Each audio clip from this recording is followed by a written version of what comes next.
Hello everyone, this is Direwolf20 and welcome to a brand new updated mod spotlight for Mystcraft. Alright, time to check out Mystcraft. There's a bunch of new mechanics, like crazy ridiculous amount of new mechanics that I have to show you guys on how Mystcraft works. The writing system has finally been implemented. All the mechanics that have existed in the past with Mystcraft have just been kind of temporary ways to get you to write your Mystcraft ages. The writing system that XCompWiz had in mind is finally fully implemented. I don't even know if I can say fully. I think he has more plans for the future, but there's a huge change in the way all this stuff works. So I need to get it ready to explain to you guys how to write your Mystcraft ages now using the writing desk, which you can see here, the interface, and the bookbinder. Looks pretty cool. So without further ado, let's start checking out how Mystcraft has changed in the latest versions. Let's go.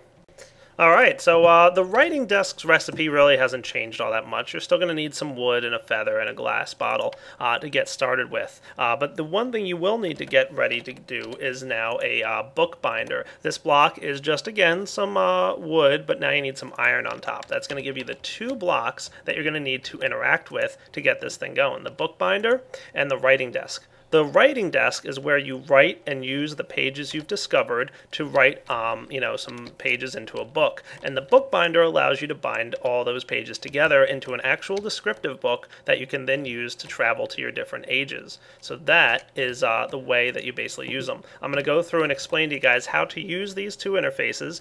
Also, I'm going to explain to you guys how to discover the page symbols that you're going to need. It's no longer a simple matter of traveling to ages and randomly getting your age symbols. You actually have to go out into the world and find the symbols for all the pages that you're going to write. So let's start messing around, figuring out how we can create random books, travel to different ages, and then start getting a little bit more advanced. Alright, let's do it. Alright guys, so the first thing I want to show you is how to create a random blank age, because it's no longer a book with a feather equals a descriptive book. You have to use the bookbinder. In order for this to work, you're going to need some leather. That's what you bind your books with. And then you're going to need some paper. You need at least one piece of paper. Just right-click that guy in there and you'll see that you get your first descriptive book. Awesome. Now this actually created a blank page, and each page has its own symbols. The different symbols are actually represented as pages now, and the more pages you put in your book, with different symbols on them, describes how the book is written. So right now we're just creating a one blank page book, which is going to basically be completely random. It's going to completely randomly allocate everything. So once we take the descriptive book out of the binder, it's now locked in. There's no changes we can make to this. We can see we have an age 7. Cool. Let's go there and check it out. And here goes nothing. Just got to left click on the interface there, and we're ready to travel. Oh boy, things look weird already. Let's wait for the world to generate. Oh boy, something bad happened. Looks like we've got a bit of a void age, and we can also see that we've got poison going on here. So why don't I remedy that with a quantum helmet, just because that is going to be annoying real fast. Might not be a bad idea. Oh boy, and we can see there's it's raining, and it looks to be a void age, and yeah, some complicated crazy stuff here. But you know what? Cool. Looks like we're actually accumulating snow on the ground, even though it appears to be raining. I guess that's it's a birch forest biome. Definitely a very weird and disturbed age. Now, I hope you guys didn't forget that you always want to bring a linking book back to the overworld with you whenever you travel. So there we go, and we're able to travel back to the overworld. Make sure to always bring that linking book with you, because you won't be able to get home without one. Very important. Cool. Let's check out another random age by just throwing another piece of paper in here and grabbing another descriptive book. Let's see where age 8 takes us. Well, this is bad. Looks like the instability mechanic today is nausea. That is a little bit crazy. So we're going to have to figure out a way to avoid this nausea. So that's another one of the instability mechanics that comes as a result of going somewhere too crazy. Oh boy. Alright, let's get out of here, because this is probably making you guys as dizzy as me. Alright, traveling out. So as you guys can see, traveling to random ages is definitely dangerous. There's a lot of bad instability mechanics that can come out of it. But you know what? It's not a bad way to travel. You could find a randomly generated age that isn't too bad. But now let's talk about how to create some custom ages. All right. First off, I'm gonna have to teach you guys how to get actual pages that can be used to be put in these books, because it's not as simple as it used to be where you learn symbols from randomly traveling to ages. You can see that my book here is not going to have any ages symbols listed in it. Alright, so let's go find a source of some of these pages.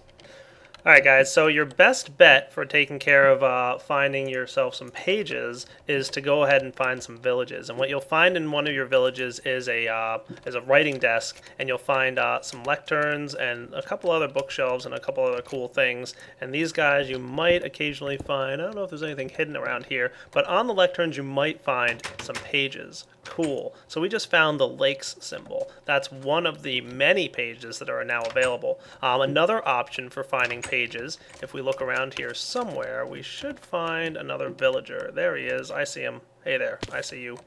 This guy, he actually trades pages. So we just found the Forest Hills biome. Cool. And if we give him the emerald that he's requesting, we'll get our Forest Hills biome. Nice. Not bad at all. Not bad at all indeed. And you'll note that he only trades one of those pages, so he's already out. If we give him a little bit of time, he should refill his stock, and then there'll be another page available to us. Cool. Oh, cool. Here's another villager. Looks like he's trading for the caves page. Nice. Now, if we check it out, we see again, he's completely empty. I actually spawned that villager in using the spawn villager. But just to demonstrate to you guys that different villagers... Oh, look, now this villager has refreshed himself. He's got the dark page. Cool. Different pages of different usefulness will wind up... Ooh, Desert Hills biome, nice. Will wind up basically costing different amounts. So some of the more useful pages can cost more. Ooh, tendrils, nice. That's a nice one indeed. All right. So basically what you want to do is you'll find some villagers. You'll find them trading for stuff, looking for this Mystcraft villager, and he'll have the trades available for the different pages. Not bad at all. Oh, now he's trading for a redstone. That's the wrong villager, I guess.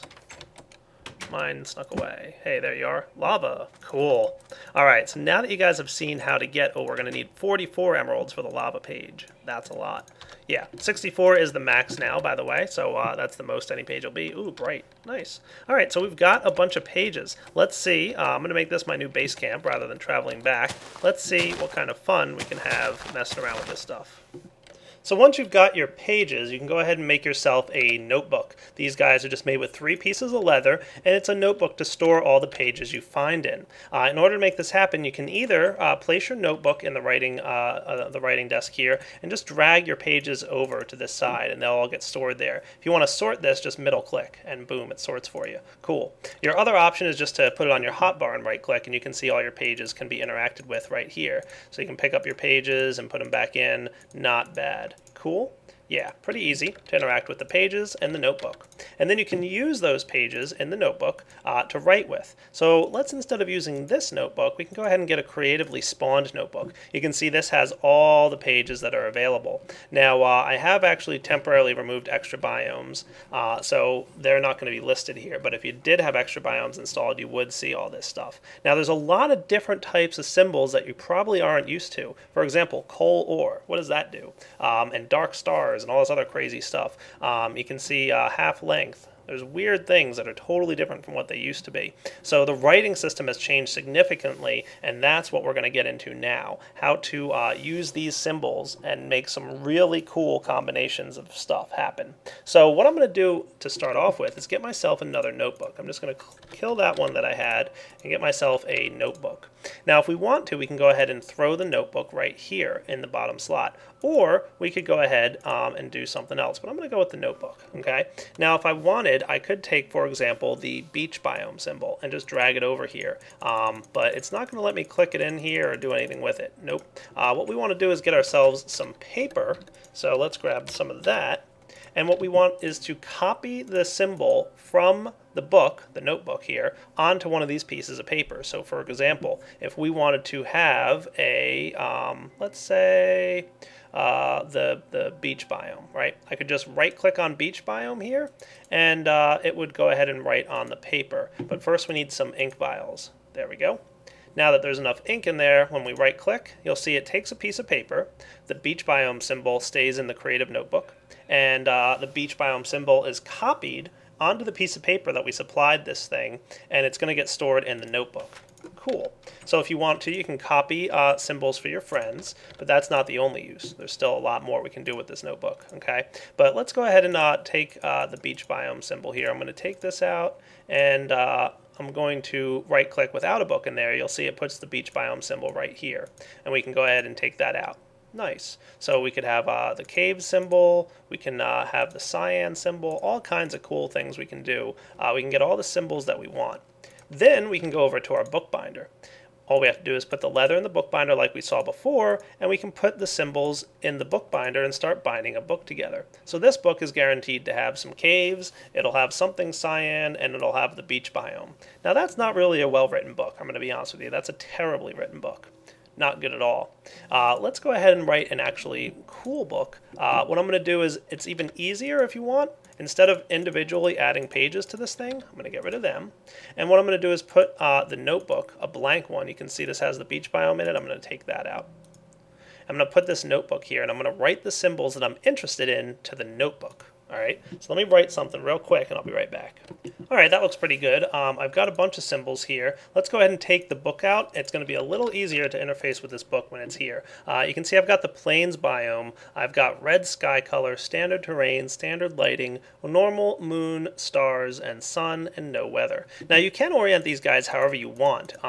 So I can go ahead and put like the plains biome, single biome here, and I'm doing that for a specific reason because I want you guys to see that there's actually modifiers now that modify the way things operate. So what we've described here is we want a single biome, and that single biome will be plains. So you want to put the modifier in front and then the single biome after it. Okay, so it's important that you put plains biome, then single biome. And the same here. We put the modifier first, red, and then we put sky color.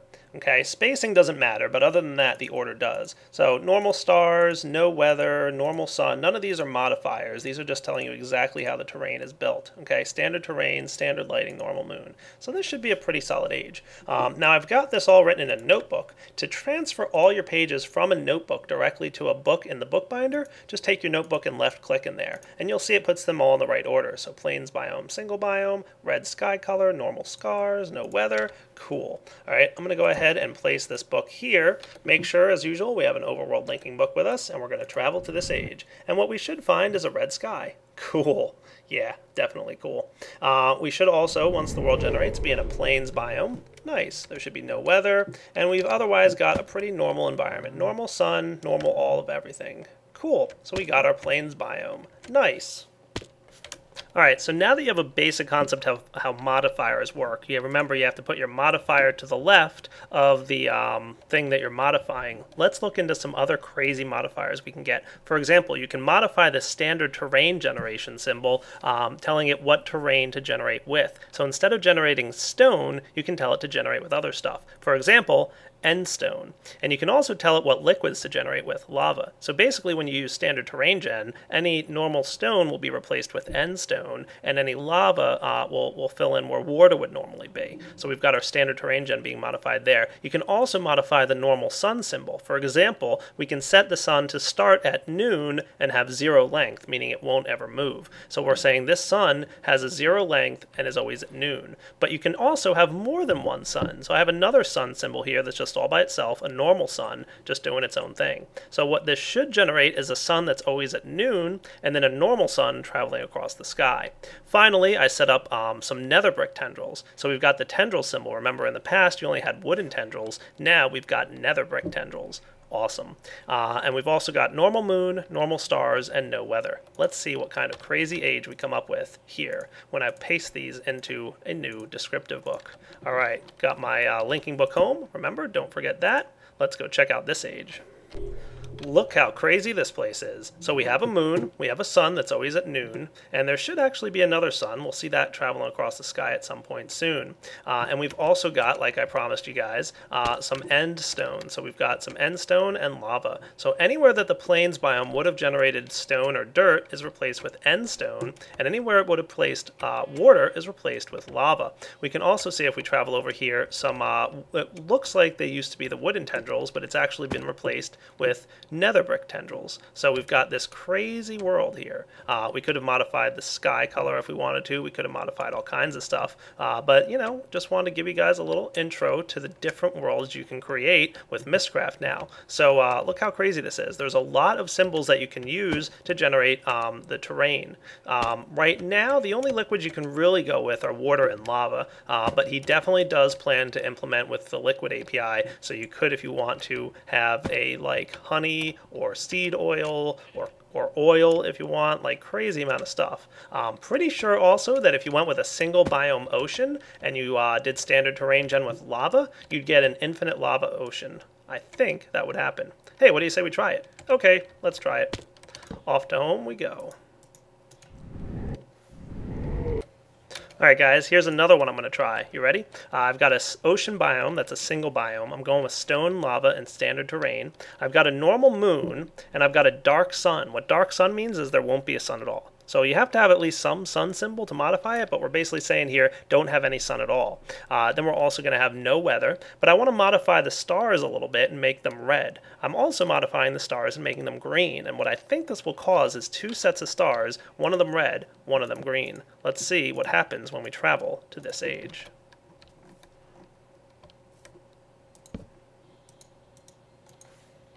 Well guys, looks like I got exactly what I was looking for. Some green and red stars and an eternal night. There's no sun at all. There's a normal moon, so right now it's not up, but eventually it will come up and pass overhead and set again. I landed in an ocean biome, so you can see my biome right now is ocean, but instead of being made entirely of water, it's made entirely of lava. How crazy is that? Ha! Awesome.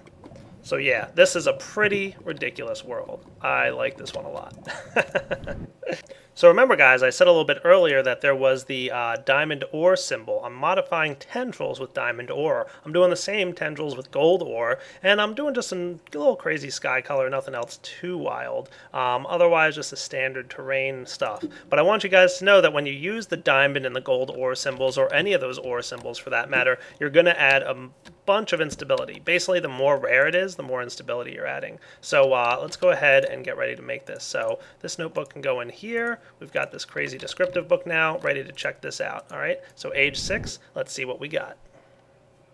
So yeah, I definitely have a dark blue sky, which looks really cool, by the way. And you can see some diamond ore tendrils. That's ridiculous looking. Also some gold ore tendrils. But like I said, this age is going to be very unstable. You can see I've got hunger and mining fatigue. I've got a couple other things I'm sure going on in this world. I wouldn't be surprised if there were some major areas of instability. Let's keep an eye on this world for a minute and see what happens. It sounds like this is a charged world. I'm definitely hearing some thunder going on. So that's another sign of instability, is the fact that it's charged. And like I said, I wouldn't be surprised if there was some of that world decay mechanic going on down here. We just have to keep an eye on the world for a little bit longer to see if we get any decay. But I'm also relatively certain that this diamond ore symbol will be very expensive and hard to find. So don't think you'll be able to create a diamond world within minutes of finding yourself in a Mystcraft age. You're probably going to have to find that symbol. I wouldn't be surprised, like I said, if it's very rare. So this age seems pretty unstable. We should probably get out of here pretty quick. And I could probably spend all day showing you the different combinations that are available with some of these new things.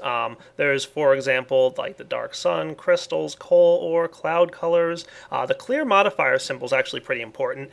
Sometimes if you have extra modifiers, like you threw in more than you should have, they'll cause instability. But if you throw the clear modifiers in as maybe your last symbol, it'll kind of trace backwards behind itself and clear away any of the extra modifiers that are kind of hanging around out there. So for example, if I did like stone, end stone, lava, and standard terrain, we've got stone and end stone there. They're going to be competing with each other, and one of them will wind up as an extra modifier. So clear modifiers would clear away whichever one gets chosen as the extra. So if you want to throw clear modifiers on the end of your book, it might not be a bad idea to help prevent a little bit of the instability.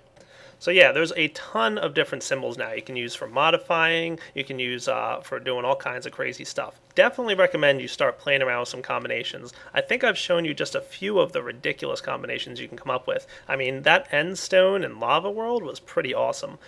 Rainbow's a cool one. It makes a giant rainbow in your world. And you even get some neat stars. You can get the end stars, so I don't know exactly where that is. I think that's under E. Let's see here. There's end stone, end world, end star field. That's a cool one. So that at nighttime, you wind up with the ender star field instead of the normal stars that you get in a normal world. So that's pretty awesome too. Maybe I'll show that to you real quick. All right, so I used the green modifier with the Ender star field here, and we got this crazy thing. So this is probably a rather unstable world. All I did was give it the dark sun, dark moon, and green Ender star field. So I have no idea what other parts are in this random age that I kind of created here. Probably, oh yeah, see, unstable with the weakness potion effect there, but pretty awesome. So you can modify your End star field. You can have any colors of the Ender star field that you want, and if you make it Eternal Night, or even just any time of the night, you'll see this crazy setup. Awesome. So yeah, like I said, tons of capabilities with Mystcraft now. It adds a ton, like just a ridiculous amount of different combinations available. You can really modify a lot. Ice tendrils are a particular favorite of mine. Those are really cool looking. Yeah, just so much that you can do. Rainbow's a neat symbol. It puts a big rainbow in the sky. All kinds of other stuff. And he has more plans. Like there's even more stuff coming. Also the directional ones like west and east, that you can use to modify where the sun rises and sets. Same for moon and other stuff. Pretty cool. Alright guys, so I think that about wraps up all you need to know about Mystcraft in the latest versions. The one other thing I want to note that is cool is that you might notice down on the bottom here the page numbers. So if we look at the age we created a few minutes ago, there's 17 pages in this, and you can flip it by clicking on the right page, just not on the square here. So you can see this was a plains biome with single biome. You can see it had blue and black sky color. It had no weather. It was noon, zero length sun, a normal moon, normal stars, gold ore tendrils, diamond ore tendrils, and no weather. So these books actually remember the order that you place the items in. So if you want to go look at someone else's book to determine how they made that book, it's pretty easy to do. Not bad at all. Nice. So a good way to flip through the pages and see how things were made. That's so cool. So that's what those page numbers are about on the bottom there. You saw how to use the bookbinder and the writing desk. You can copy some pages pretty easily. Just right-click on a symbol, and then you can give that page to a friend of yours if you want. Or you can, if you want, a good idea might be to keep things a little separate. You've got 4 separate tabs here to keep your books in. So if you had an empty notebook and you said you wanted to, for example, maybe store all the biomes in one notebook, so you could have, like, you know, the beach biome. We can go with a couple other biomes here. Let's see, dense ores, dungeons, desert biome, desert hills biome. You could take that notebook out, and then over here it would show up. So there's your desert hills and beach biome. So you could name these books as well if you wanted to. We could name this biomes. Cool. And now you can see biomes is listed there. Awesome. You can also, of course, still name your books in here. Awesome. And your descriptive book will then have its label, and that's the name of the age. Pretty neat. So standard mechanics that you're familiar with from Mystcraft, but still some awesome options. The different tabs here allow you to have different notebooks, storing different symbols if you want, or keep it all in one notebook. Pretty cool. And finally, guys, I want to show you a quick addendum here. XComp actually made a couple quick changes since I filmed this video originally, so I want to add a couple things to this video right here at the end. He's actually added more spots here. You can actually get up to, I believe it's 25 different notebooks stored in the left-hand slots here. So we added a few more of these guys for you guys to, be able to throw books in and manage different tabs, so you can really go crazy if you want, storing different symbols in different notebooks, which is cool. Also, if you have a bunch of notebooks, for example, I've got this Biomes notebook here I'm just going to borrow for a moment. As you know, you can drop the notebook into the pages here and go ahead and create the descriptive book. And now this notebook, which is labeled Biome still, is empty. What you can do with the binder is click an empty notebook in here and pull all the pages out, and that will put them all back into the notebook. Pretty awesome. Alright guys, so this is Direwolf20 signing off on the Mystcraft Spotlight. Hope you enjoyed checking it out. Lots of different features and options. Definitely worth downloading and seeing all the new stuff that XComp has added. Alright guys, take it easy!